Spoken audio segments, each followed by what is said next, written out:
Hello everyone, good evening. তো কেমন আছো সবাই?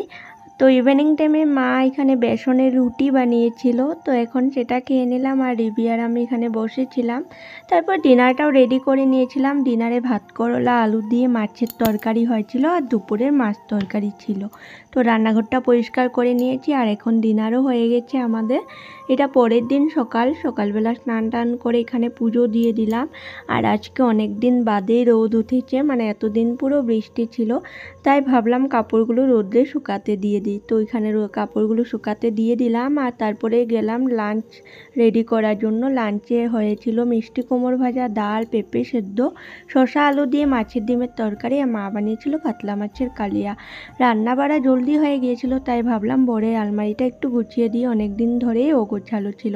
তো ঠিক আছে, চলো আজকে ব্লগটা আমি এখানেই শেষ করছি। কেমন লাগলো জানিও, ভালো লাগলে প্লিজ চ্যানেলটাকে সাবস্ক্রাইব করে